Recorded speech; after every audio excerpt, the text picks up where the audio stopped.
সকল জল্পনার অবসান ঘটিয়ে সম্প্রতি সময়ে জানা যায় যে ঢাকায় চলচ্চিত্রের তারকা সাকিব খানের তাণ্ডব চলচ্চিত্রে অভিনয় করতে দেখা যাবে সম্প্রতি সময়ের ছোট পর্দার দর্শকপ্রিয় অভিনেত্রী সাবিলা নূরকে। তাছাড়া বর্তমানে নায়িকা চলচ্চিত্রের শুটিংয়ের কাজ নিয়মিত করছে এমনটাই জানা যায়, কেননা সম্প্রতি সামাজিক যোগাযোগ মাধ্যমে চলচ্চিত্রের শুটিং সেট থেকে একটি ছবি ভাইরাল হয়। তাছাড়া ভাইরাল হওয়া ছবিতে দেখা যাচ্ছে সাকিব খানের সঙ্গে সাবিলা নূরকে বসা অবস্থায়, পাশাপাশি সেখানে অবশ্য সাকিব খানকে দেখা যাচ্ছিল ছোট চুলে।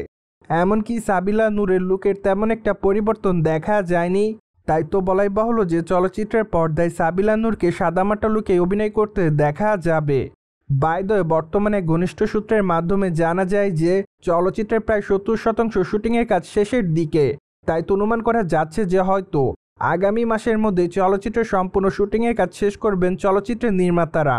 তাছাড়া চলচ্চিত্রের নির্মাতা রাইহান রাফি চাচ্ছে চলচ্চিত্রের শুটিংয়ের কাজটি তারা 15 তারিখের মধ্যে শেষ করতে। তাই তো ধারণা করা যাচ্ছে যে চলচ্চিত্রের কাজটি হয়তো মে মাসের দ্বিতীয় সপ্তাহের মধ্যে শেষ হতে পারে। ঠিক এরপর অবশ্য গানের শুটিংয়ের কাজ বাকি থাকতে পারে, যা অবশ্য নির্মাতারা হয়তো 2-1 দিনের মধ্যে শেষ করে ফেলবে। তাই তো বলাই বাহুল্য যে চলচ্চিত্রটি হয়তো চলিত বছর ঈদ উল ফিতরে মুক্তি পেতে তেমন একটা আর বাধার মুখে পড়তে হবে না চলচ্চিত্রের নির্মাতাদের, কেননা তারা বর্তমানে চলচ্চিত্রের শুটিংয়ের কাজ প্রায় অনেকটাই শেষ করে ফেলেছে। তাই তো বর্তমানে সকল দর্শকরা চলচ্চিত্রটির জন্য খুব এক্সাইটেড। যাই হোক, চলচ্চিত্রের ট্রেলারটি অবশ্য কবে মুক্তি দেওয়া হবে সে বিষয়ে অবশ্য চলচ্চিত্রের নির্মাতা এখনও তেমন কোনো মতামত করেনি।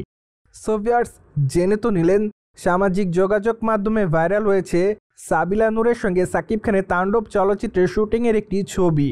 আর এই বিষয়টি নিয়ে আপনি কি বলতে চান তা অবশ্যই কমেন্ট বক্সে জানাতে কিন্তু ভুলবেন না। সেই সাথে আমাদের চ্যানেলটিকে সাবস্ক্রাইব করে আমাদের সাথেই থাকুন আপকামিং আপডেট জানার জন্য।